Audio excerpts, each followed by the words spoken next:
sobreviventes, como eu falava com a Ana Flávia no início, né?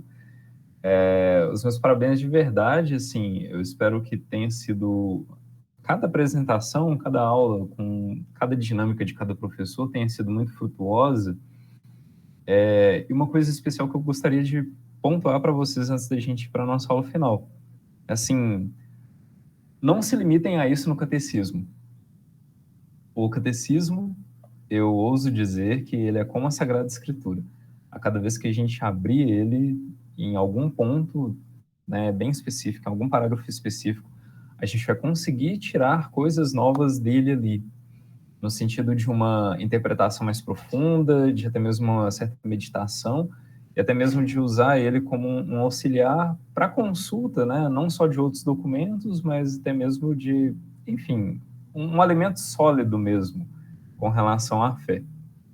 Tendo em vista isso, bom, acho que a gente pode preparar os certificados de cada um de vocês. Enfim, até o fim de semana eu vou providenciar isso aí para cada um.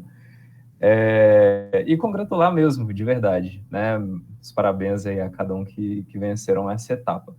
E então, vamos lá, dito isso, a nossa aula final, a nossa Final Masterclass, né? Como diriam alguns. Gente, que chique, vai ter até certificado. Que legal. Eu animo de no final a gente abrir a câmera e tirar uma foto também. Ah, com certeza. Mas com certeza. Deixa eu ver. Meu computador está bem lento, gente. Então, vocês me avisem se estiver travando alguma parte, alguma coisa. Eu coloquei para, enfim, compartilhar minha tela. Deu? Tá todo mundo vendo? Eu não tô vendo ainda, não. Não? Vamos matar esse negócio aí, Paulo. Tá precisando. Bichinho tem 3 meses. Deixa eu ver se agora... Agora tá aí. Tá carregando. Apareceu. Perfeito. Ok. Vixe Maria, tá infinito, mas não tem problema. Gente, começar com um exercício bem breve, antes da gente partir para a análise dos pontos finais. Lembrem que eu falei para vocês rezarem o Pai Nosso, né? Seria a dica para a nossa aula de hoje, né? Então, eu trouxe aqui um vídeo do queridíssimo Papa Emérito Bento XVI cantando o Pai Nosso na missa. Na aula passada, vocês viram uns pontos chaves sobre o Pai Nosso, mas eu queria trazê-lo aqui para a gente, enfim, consolidar mesmo a inteireza da oração em si, para não deixar como o catecismo dividiu, né? Só o Pai Nosso que estais no céu, na aula passada, e aí nessa aula a gente vê o restante. Não, eu queria, enfim, fazer só uma revisão rápida. Então, bem rápido mesmo aqui, deixa-me ver. Enfim, está em latim, vamos fazer aquela tradução básica. O Santo Padre, ele, no início do rito da comunhão, tem uma primeira parte, que é a parte da preparação da Assembleia, que consiste aí nessa oração do Pai Nosso. O celebrante, né, o sacerdote, ele faz uma oração, enfim, de convite à Assembleia, vocês viram isso na aula passada, a oração do Pai Nosso em si, e depois a oração, não é nem a oração e o rito da paz, né? Antes da oração e do rito da paz, há uma continuidade de diálogo entre Deus, né, o sacerdote e a Assembleia, que é uma prévia do rito da paz. Enfim, aí nessa parte inicial, no caso que, né, o Papa Emérito, ele diz: obedientes à palavra do Salvador e formados por seu divino ensinamento, ousamos dizer. E aí começa a oração em si. Recepti salutaribus moniti, et divina institutione formati, audimus dicere.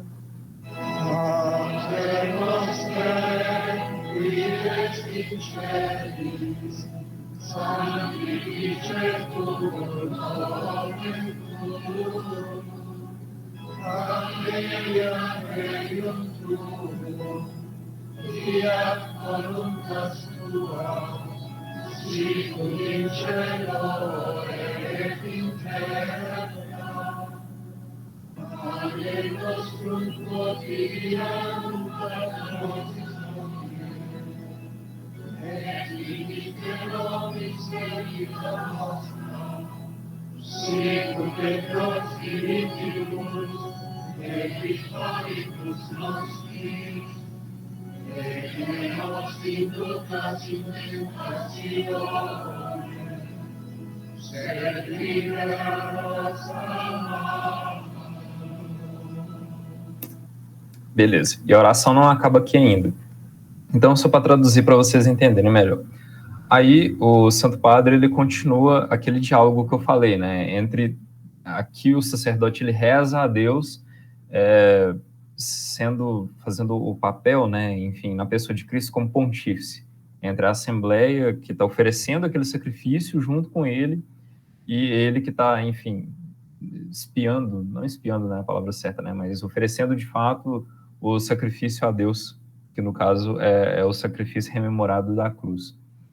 Então ele reza: livrai-nos de todos os males, ó Pai, e dai-nos hoje a vossa paz. Ajudados pela vossa misericórdia, sejamos sempre livres do pecado e protegidos de todos os perigos, enquanto, vivendo a esperança, aguardamos a vinda do Cristo Salvador. E aí, o Pai Nosso, ele é finalizado, enfim, com essa doxologia final, que é: vosso é o reino, o poder e a glória para sempre. Enfim, aí o vídeo continua, mas era só para trazer mesmo essa dinâmica antes da gente partir para a aula em si.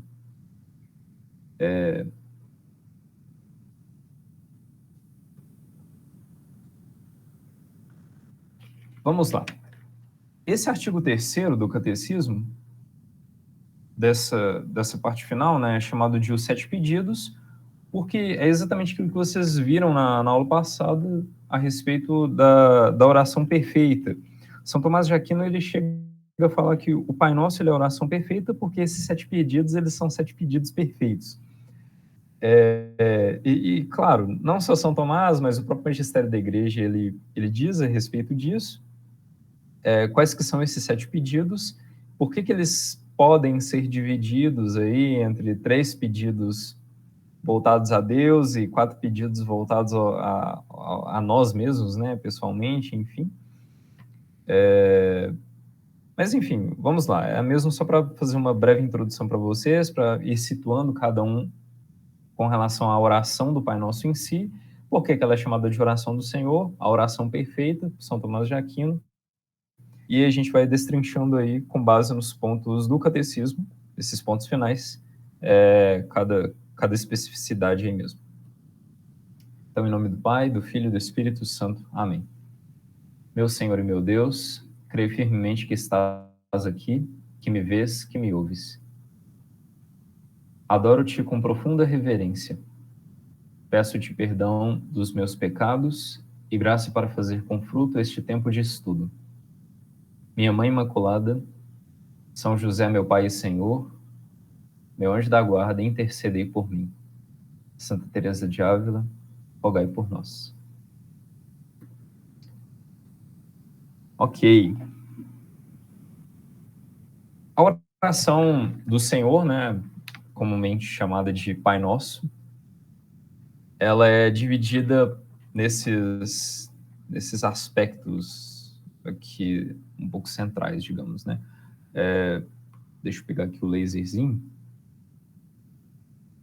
É dividida na introdução, que é o que vocês viram, né, na última aula. O corpo da oração em si, que é dividido em 2 partes, e que são 7 pedidos, como eu tinha falado, 3 pedidos a respeito a Deus e 4 pedidos a respeito à nossa própria vida. Lembrando aí que 7 é um número da perfeição, né? Então tem um pouco de análise simbólica, digamos assim, por ser uma oração ensinada por Deus, para conversar com Deus também, né? Que é na pessoa do Pai. São feitos 7 pedidos. 7, o número da perfeição, enfim, não viria mal acompanhada essa análise nesse sentido, já que foi o próprio Cristo, né, o próprio Deus quem nos ensinou. A doxologia final, que é o que eu falei com vocês, por isso que eu trouxe o vídeo no início. O vosso é o reino, o poder e a glória para sempre. E o amém. O amém é uma parte extremamente importante em toda oração.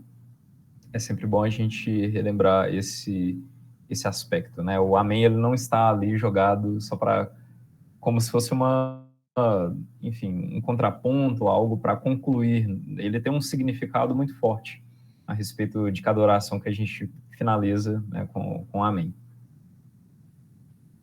Aqui está o texto da oração em si, que vocês já viram na semana passada, está até muito mais bem apresentável do que aqui, porque tem em português e latim, que eu só trouxe o português só.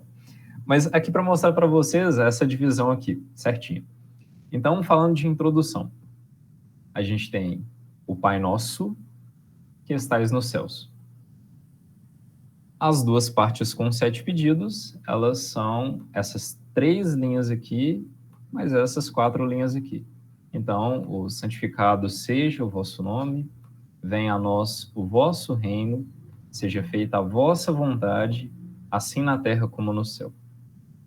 O pão nosso de cada dia nos dai hoje, perdoai-nos as nossas ofensas, assim como nós perdoamos a quem nos tem ofendido, e não nos deixeis cair em tentação, mas livrai-nos do mal. A doxologia final, que consiste no pois vosso, ou só vosso, né? Vosso é o reino, o poder e a glória para sempre. E o amém em si. Amém. Cada uma dessas partes, elas não estão aqui à toa, né? Se a gente for olhar no Evangelho de Mateus, do qual deriva o corpo da oração em si, ele vem com a introdução, né? Os 3 pedidos a Deus e os 4 pedidos sobre nós mesmos. E finaliza aqui, e Jesus continua o seu discurso. Se eu não me engano, está na parte do Sermão da Montanha, ou próximo ali, nos capítulos próximos em Mateus. Nada muito certo, mas salvo engano, né? E pois vosso é o reino, o poder e a glória para sempre, um adicional, assim como a oração da Ave Maria teve uma adição um pouco posterior, a oração do Senhor também teve essa adição, apesar de que comumente no Brasil, né, nós rezamos, principalmente dentro da liturgia da missa, até aqui, depois o sacerdote continua um diálogo e a gente finaliza todo, né? Mas na oração do Santo Terço, do Rosário, nas orações mais comuns mesmo, a gente costuma citar o Pai Nosso, só até livrar-nos do mal. Mas vamos analisar, então, cada uma dessas partes melhor, né? Na semana passada, eu estou sendo um pouco redundante com essa parte da introdução, tá, gente? Mas é porque não tem como mesmo, eu queria mesmo fazer essa ponte, esse diálogo com a última aula. Pai Nosso, Jesus nos ensina a chamar a Deus de Pai, Abá, como ele chama, e que estais nos céus, na parte aqui da introdução. Os céus, ele não designa um lugar físico, um lugar geográfico, mas um estado, digamos, né? O estado da majestade de Deus. Os céus, no plural, né, é a majestade de Deus. É onde Deus, ele é no ser de Deus. Onde a gente vai lembrar lá das primeiras aulas do catecismo, em que a gente fala, né, mais ou menos as definições de Deus, Deus ele é, e onde ele é, e aí o céu não é a habitação, porque Deus ele não é matéria, mas é onde ele está, e aí a gente, enfim, tenta tirar um pouco essas dúvidas, porque a gente está falando de Deus, que é espiritual e que não é corpóreo, e se não é corpóreo, como é que ocupa um lugar no espaço? Enfim, mas só para lembrar mesmo essas brincadeiras que a gente fez lá no início. Tem até um vídeo interessante do Dom Henrique Soares que ele faz essa explicação e que nunca mais, depois desse vídeo, eu rezei falando assim, sempre esse primeiro é céus, no plural, e aqui é céu. Aqui, nós estamos falando da criação, né, de uma obra criada por Deus, do céu onde os anjos habitam, né, os seres invisíveis que a gente reza no credo, os santos, eles estão contemplando Deus, estão aqui no céu, a Virgem Maria está aqui no céu, né, mas a Trindade, ela é Deus em seu ser aqui nos céus, na sua glória e majestade divina. E aqui os 3 pedidos, como eu tinha falado, santificado seja o vosso nome, venha a nós o vosso reino, seja feita a vossa vontade, assim na terra como no céu. Eu vou roubar um pouco a cena aqui da doxologia final e vou explicar para vocês com a canetinha aqui, beleza? Porque essa doxologia ela existe. Nesses 3 pedidos que a gente tem aqui, a gente está enfatizando a Deus os aspectos da própria glória dele. Então, a gente fala que Deus é santo porque nós reconhecemos que Deus, ele não é só uma deidade, uma divindade benevolente ou criadora. Ele, de fato, é santo. E a gente já viu isso nas partes de Deus Pai, no capítulo. Então, nós reconhecemos que Deus, ele, de fato, é santo. Então, nós pedimos que seja santificado o nome de Deus, não em uma forma ativa. Que eu estou pedindo, fulano, que você pegue o copo de água para mim. Não, eu estou reconhecendo que o copo de água existe. Então, eu falo meio que trocando o agente, né, da passiva com a ativa, que, enfim, não vou rememorar bem os conteúdos das aulas de português agora, mas é só para falar com vocês que aqui é uma forma como o interlocutor e Deus está dizendo assim, olha, Deus, o Senhor é santo, então santo é o seu nome, né? Santificado seja o vosso nome. Venha a nós o vosso reino, mediante, né, ao próprio reinado de Deus, que é criador de todas as coisas e exerce a sua soberania sobre todas as coisas criadas. Então, um outro aspecto aqui para vocês sempre notarem é que nesses 3 pedidos sobre a glória de Deus, a gente sempre reza falando com Deus assim: vosso nome é santo. O reino é vosso. A vontade é vossa. Assim na terra como no céu, ou seja, assim em toda a obra da criação. É a sua vontade que deve ser feita. E aqui, puxando da doxologia final que eu falei, né? Então a gente tem aqui um aspecto 1, digamos assim, do reino,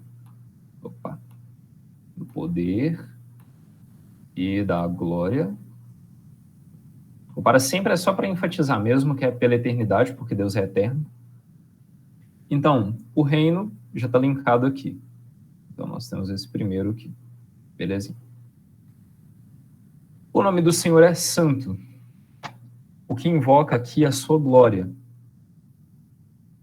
Então, o nome de Deus, ele é santo, Deus é glorioso.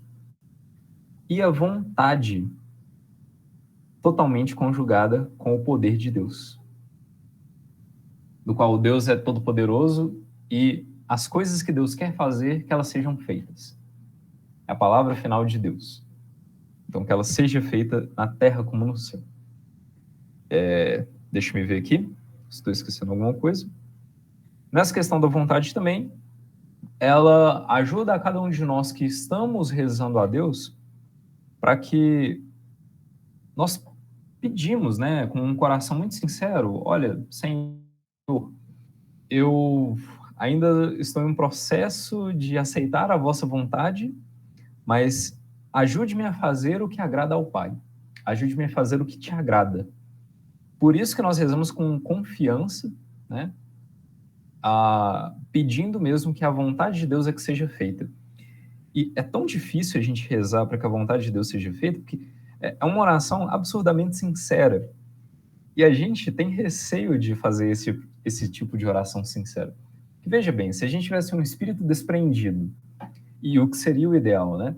De uma confiança total em Deus, Pai, como Pai mesmo, que provê para a gente todas as coisas, que nos ama de uma forma completa, inteira, né, sem medidas, a gente devia confiar de fato nesse Pai. Aqui eu trago a figura para a gente pensar um pouco do pai quando está segurando, né, o filho ali aprendendo a andar de bicicleta. E em um certo momento, para a criança aprender a andar, o pai solta o banco da bicicleta. A criança ela tem total confiança nessa própria ação do pai. Ela confia que ele está ali segurando E quando ele não está segurando, quando a criança já está lá longe, pedalando, e olha, pai, né, eu estou pedalando e tudo mais, a criança já não olha mais para a preocupação em si, que eu vou cair, eu não vou dar conta e tudo mais. Ela já dá conta de pedalar com as próprias pernas e já partilha da alegria do pai a tê-lo soltado. Nessa analogia muito simples, muito boba, mas muito profunda, eu trago aqui nesse mesmo sentido dessa confiança na providência de Deus, e que a gente volta lá nas aulas de providência, né? A providência de Deus, ela tem que ser total na nossa vida, que Deus ele não pode mentir, ele não pode negar a si mesmo ao projeto de vida, ao projeto de salvação e de caridade que ele tem com toda a obra criada, e principalmente com nós.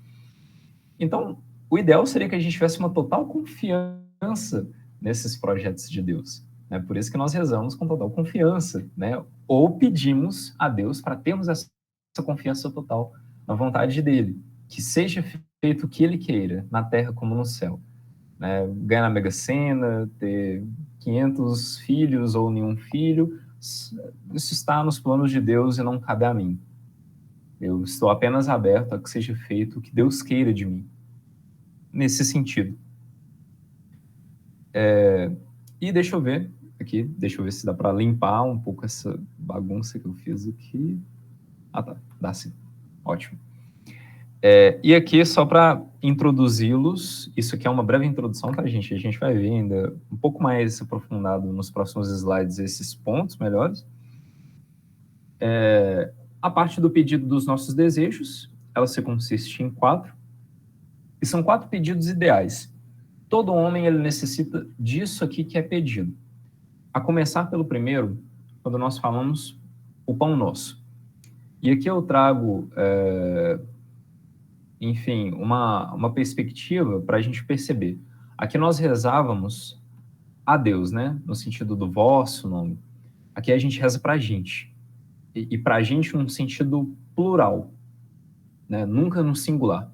O Pai, ele é nosso, que está nos céus. Ele não é meu Pai que está no céu. Ele é nosso, no sentido da catolicidade de outros irmãos e milhares de irmãos que rezam também nessa união, né, de coração comigo. O pão é nosso de cada dia. O perdão, ele deve ser dado a nós.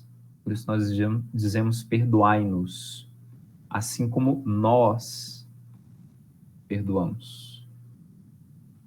E não nos deixeis cair em tentação, mas livrai-nos do mal. Então, a começar pelo pão, o catecismo mesmo, ele traz um pouco dessa analogia que São Bento fala, né, da oração e do trabalho.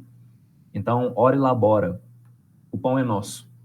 Aqui, o padre Paulo Ricardo, ele chega a falar a respeito da tradução original, e que é um pão necessário, né, que está escrito em grego, salvo engano. Só que o catecismo, ele traz que também é o pão necessário, e também é o pão físico, o pão no sentido material, não apegando a um materialismo, mas apegando a um sentido de, olha, Senhor, eu confio que o Senhor é providente de todas as coisas e eu estou trabalhando. Eu confio que, enfim, o Senhor, pela sua providência, vai me dar o meu sustento do meu corpo físico, que também é obra gloriosa vossa. Então aqui a gente lembra do lema de São Bento, né? Eu vou colocar só as iniciais aqui. Ora et labora. Então, reza e trabalha. E também lembra, não só reza e trabalha, no sentido do trabalho com a dignidade própria para conseguir pagar as contas, né, me sustentar fisicamente, sustentar a minha família, sustentar a quem eu estou convivendo ali e tudo mais, mas também o pão eucarístico, como a gente tinha falado, que é o pão necessário. Né? Então, eu vou colocar só as 2 iniciais aqui, o eucarístico. Acho que se eu desenhasse uma hóstia aqui seria um pouco mais mais emblemático. Então, enfim, fingem que essa é uma eucaristia. Ok. Então, o pão eucarístico, que é o pão necessário, no sentido da alma. A gente deve aqui nutrir essa dupla visão. Nos é necessário o pão físico, pão nosso, do nosso trabalho, para o sustento do nosso corpo e para a nossa sobrevivência, para melhor rendermos glória a Deus. E também o pão eucarístico, o pão necessário à alma, né? O pão dos anjos que nos é dado, o pão que alimenta e faz crescer a nossa alma, assim como o pão material, ele faz crescer em nós as nossas células, mantém os nossos tecidos, os nossos órgãos, o nosso organismo todo funcionando. Então, nós pedimos para que Deus nos dê esse pão necessário todo dia, né? Nos dai no dia de hoje. Enfim, é emblemático também relembrar aqui quando Jesus ele fala a cada dia a vossa preocupação. E a oração do Pai Nosso é uma oração perfeita para quem é ansioso. E eu falo isso por mim mesmo.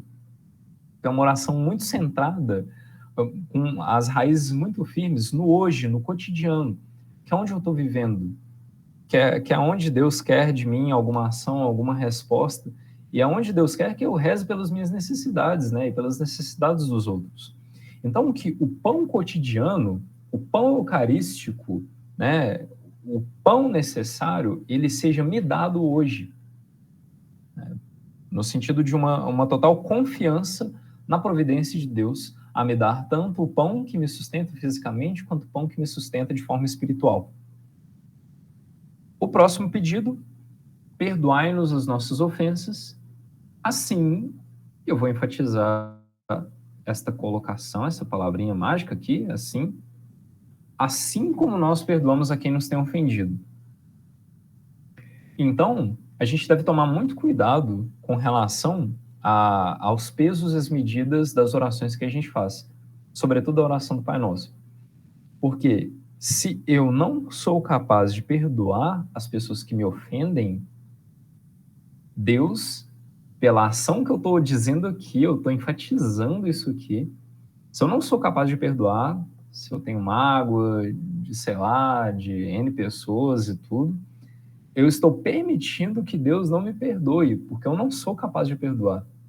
Logo, o objeto do perdão ajuda em nós mesmos, e o catecismo vai dizer isso, a exercer também a objetividade, né, do perdoado. No sentido que eu quero dizer assim, se eu passo a exercer o perdão, eu entendo o quão necessário é também estar aberto a ser perdoado, e vice-versa, uma via de mão dupla. Então, se eu recebo o perdão de Deus, principalmente no sacramento da confissão, eu devo estar obrigatoriamente aberto a perdoar quem quer que me ofenda. Porque, do contrário, eu estou pedindo e eu estou ratificando para que Deus não me perdoe. Olha a gravidade disso e perigoso o quão é isso. Então, a gente faz um pedido aqui que, se esse pedido na minha vida concreta não for atendido, ele não for correspondido por mim, que eu permito que Deus não me atenda. Então, assim, cuidado, né? Bora exercer, pessoal, ainda mais nesse sentido quaresmal, essa graça de ser misericordioso como o Pai é misericordioso, né? Então, receber de Deus a graça da misericórdia que nos é dada no sacramento da confissão e ir de encontro a quantos tantos precisam da nossa misericórdia. Tanto na palavra do perdão ativo, a quem eu devo desculpas mesmo, quanto na palavra de acolhimento. A pessoa está tão sofrida, sei lá, né, no cotidiano, no ambiente de trabalho, no ambiente de estudo. As pessoas, elas carregam consigo cruzes tão pesadas que precisam de uma palavra misericordiosa, seja de conforto. Claro que isso aqui é uma extensão desse pedido, mas é o que eu gostaria de passar, né? Tipo, a caridade, ela supera até mesmo a ordem, a organização, as coisas mesmo, né? Essenciais que a gente pede. Então, em um coração estendido, a gente vai dar esse perdão até mesmo quem não pediu perdão para a gente. E num coração mais estrito, né, digamos assim, a gente obrigatoriamente deve exercer o perdão a quem quer que nos ofenda. Não nos deixeis cair em tentação, mas livrai-nos do mal. Esses dois pedidos, eles se resumem ao combate da oração. Vai ficar extremamente ruim, mas espero que seja legível. Então, oração. Tá parecendo grego isso aqui, né? Mas vamos lá. O combate da oração nos ajuda a vencer esses dois últimos pedidos. A gente roga a Deus que não nos deixe cair em tentação. E aqui diferencia a palavra tentação, né, da palavra provação. Quando eu sou provado em um pecado da qual as minhas virtudes ou a graça infusa de Deus em mim consegue vencer o pecado que me está sendo proposto. Então, se eu tenho um problema de comer muita guloseima, muito doce e tudo mais, eu abro a porta da geladeira, né, num domingo à noite e vejo a geladeira repleta de doce. Sabendo que comer todo o doce da geladeira vai me causar muito mal, que eu vou estar pecando, eu vou simplesmente olhar para a geladeira, vou ignorar, vou fechar a porta e me superei. Vou fazer outra coisa, vou beber água, sei lá, vou ver Peppa Pig no YouTube, alguma outra coisa. Essa é a aprovação, da qual a gente sai vitorioso por graça de Deus, né? E a tentação, ela... tinha um padre na minha paróquia, ele uma vez ele fez uma homilia muito, muito intensa, assim, muito necessária, que ele falou, olha, a tentação, ela é impossível da gente escapar, porque é uma artimanha totalmente ativa, né, do maligno, enfim. E a tentação, ela é infindável, ela vai mexer com o espinho na sua carne. Você vencer a tentação é algo absurdo de Deus mesmo, né? Viraria provação, digamos. A tentação, ela, por mexer no espinho da carne, ela é extremamente perigosa e por isso que E por isso que a gente deve sempre pedir com confiança que Deus nos livre da tentação. Então, seja o seu defeito dominante, né, que Deus me livre desse defeito dominante e fazer pecar. Deus me livre mesmo. E falando em livrar, a gente vem aqui a livrar do mal, né? E aqui o mal no sentido que eu queria trazer, lembrar que o mal ele não é abstrato. O mal, ele é uma pessoa, né, a personificação de Satanás, o anjo decaído, Lúcifer, é uma personificação, é um ser, é um espírito que tem inteligência, tem vontade, tem ação, e que Deus nos livre, né, de que os nossos caminhos nos conduzam ao caminho do maligno, ao caminho de Satanás. É uma confiança de que Deus provê todas as coisas, né? E por isso que eu falei que esses 4 pedidos são os desejos mais essenciais do ser humano e os desejos ideais que todo ser humano devia pedir a Deus. Então, o sustento e o trabalho diário, mas também o sustento espiritual, do qual vai anteceder o banquete, né? A ceia definitiva na casa de Deus. O perdão, que deve ser exercido, e o perdão de Deus que deve ser recebido assim como nós exercemos o perdão. A tentação, que a gente não caia nela, para que os nossos caminhos, por meio da oração, sejam modelados a fazer a vontade do Pai e a nos livrar do mal, para que a gente não dialogue com o mal, né, e não caia nas artimanhas de Satanás. Enfim, que os nossos caminhos não caiam nas veredas, né, do maligno. E a ratificação, como eu já tinha falado. E só para finalizar essa parte inicial, o amém, né? O amém, ele é a confirmação e ratificação para que tudo que a gente acabou de rezar se cumpra. Então, rezando o Pai Nosso e dizendo amém, que toda a glória seja dada a Deus, o reino é dele, o nome é dele, a vontade é dele, ele é o Criador de todas as coisas, ele habita, né, em luz inacessível, na sua majestade gloriosa aqui nos céus.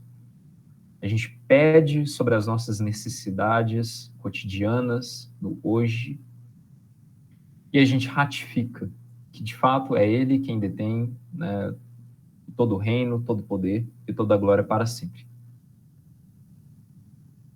Deixa eu só limpar isso aqui. Ok. Então, nesses 3 pedidos aqui, só para a gente entrar um pouco mais profundo, né? Com relação ao santificado, acho que já ficou um pouco claro, né? Mas venha a vós o vosso reino, é um pedido também que nos ajuda a exercer aquela esperança na segunda vinda de Cristo. Não só na segunda vinda de Cristo, mas o próprio catecismo vai dizer que este reino de Deus, ele cresça nos nossos corações.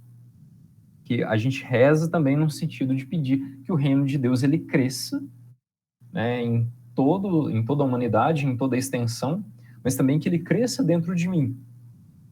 E o pedido, seja feita a vossa vontade, ele também remete para que a gente está pedindo diretamente ao Deus Pai, para que, assim como Jesus agiu, nós também possamos agir. Pois Deus Filho, ele sabe qual é a vontade do Deus Pai. E a cumpriu de uma forma completa, rata, né? Bem ratificada. E por Jesus ser o modelo, a gente também deve imitar o modelo, né, de como cumprir a vontade do Pai, da qual Jesus cumpriu. E para entrar em mais detalhes agora, tá, né, reconhecer Deus como santo, como eu já tinha falado, pedir o crescimento do reino de Deus em nós, e essa vontade. E aqui, a respeito dos pedidos, uma forma um pouco mais aprofundada, já tinha falado isso aqui, né, na explicação anterior. Isso, exatamente. Então a gente vai focar nessa partezinha aqui, essa que eu já tinha falado. Então a gente pede a Deus por nossa vida, né, fazendo não só uma intercessão aos outros, mas sobretudo a nós mesmos, incluindo nesse nosso, né? Incluo eu, pessoal, pedindo que Ele nos nutra e nos cure do pecado, e também que Ele nos ajude no combate diário e também nos ajude a alcançar a vitória perante o mal. Mas não só isso, eu queria trazer aqui para vocês alguns outros detalhes, sobretudo que o pão nosso de cada dia nos dai hoje. Então, rememorando aqui, dai-nos hoje, ou nos dai hoje, significa, o catecismo nos vai explicar, né, a comunhão dos irmãos, enquanto igreja, e a confiança dos filhos, né, e a confiança de filhos no Pai Celestial. Então, tudo aquilo que eu já tinha explicado, no sentido de confiança, mas trazendo um pouco também um aspecto da comum união dos irmãos, um pouco como eu já tinha falado. O pão nosso, já tinha falado também, né, aqui, lembremos-nos também da forma espiritual de alimentar a alma, do pão eucarístico. O pão eucarístico na pessoa não, né, enfim, no objeto do corpo de Cristo, enfim, da hóstia, da Eucaristia, mas também a palavra de Deus. Ela como é que eu posso explicar isso, né? Ela não é um pão nosso no sentido que a Eucaristia, ela é fácil de interpretar isso, porque a matéria da Eucaristia é pão também. Mas a matéria da palavra de Deus não é pão, são palavras. Só que, de modo espiritual, as duas alimentam igualmente. Né? A Eucaristia, numa forma muito similar ao pão cotidiano mesmo, e a palavra numa forma mais abstrata, digamos. Da forma como Deus nos comunicou, a gente também se alimenta dessa vontade de Deus, através da sua palavra, das Sagradas Escrituras. O hoje já tinha explicado, então, enfatizar, a gente pede para o hoje, né, não para o amanhã. Esse alimento essencial, ele nos ensine, e aqui vejam a didática bonita da Eucaristia, né? Comungar frequentemente, comungar, mesmo que espiritualmente, nos ajuda a entender a didática, né, e a dinâmica como que Deus faz. Não como que Deus faz, né, mas como que será o banquete definitivo no reino, do qual a Eucaristia nos antecipa, diz o catecismo. Aqui acho que já expliquei bastante, enfim, não tem mais o que extrair daqui. Só um detalhe. Isso, só um detalhe. A medida com que julgardes será a medida com que sereis julgados. É uma parte de um dos evangelhos que o catecismo ele enfatiza muito nessa parte. Então, só para deixar claro aqui mesmo. E nesta que não nos deixeis cair em tentação. Aquele modo de oração, né, digamos assim, o combate pela oração, ele faz implorar, perdão, né, o espírito de discernimento, para que nós tenhamos o discernimento do bem e do mal, né, das coisas que são boas e das coisas que são más, e da fortaleza, no sentido de vencer a minha própria vontade, vencer aquilo que o mundo me oferece, de sermos fortes perante a tentação, mas não fortes pela nossa própria força, mas fortes, confiantes no sustento que Deus nos dá. Nos dá, olha aqui que bonito, né? Pelo pão. O pão cotidiano e o pão eucarístico, o pão essencial. E por fim, aqui, livrai-nos de todo mal, né? Ou livrai-nos do mal. Pedimos que Deus também ele manifeste a vitória alcançada por Cristo sobre o anjo que se opõe pessoalmente a Deus e a seu plano de salvação. Cristo venceu de uma forma extremamente bela e extremamente, enfim, exemplar, né? Sobretudo no primeiro evangelho do domingo da Quaresma, em não dialogar com Satanás. E usando dos próprios recursos que Satanás usava, que era jogar na cara de Jesus, né, digamos assim, recursos da Sagrada Escritura, para que tentasse mesmo Jesus a cair. E Jesus dá as respostas exatamente no sentido oposto, usando das próprias Sagradas Escrituras conforme a reta intenção, conforme aquilo que Deus queria comunicar. Então, Cristo vence, né, e vence não só no sentido da vitória sobre a tentação, e não só também no sentido das curas, dos milagres, né, do anúncio do reino completo que ele fez, mas vence também na cruz, no sentido de obediência e obediência até a morte a Deus. Então, deixa eu me limpar isso aqui. Ok. Aqui sobre a doxologia final a gente falou lá no início, né, o reino, o poder e a glória, reforçam esses pedidos iniciais aqui, né? Opa, deixa eu ver. Tá. Esses aqui. E o amém, né? O amém faz a ratificação de todos esses nossos pedidos. Dou-te graças, meu Deus, pelos bons propósitos, afetos e inspirações que me comunicastes neste estudo. Peço-te para os pôr em prática. Minha Mãe Imaculada, São José, meu Pai e Senhor, meu anjo da guarda, intercedei por mim. Em nome do Pai, e do Filho, e do Espírito Santo. Amém. É isso, meus queridos, nós concluímos aí o Catecismo da Igreja Católica. Ele finaliza desse modo. Deixa eu ver aqui o que está acontecendo. Vai, espera.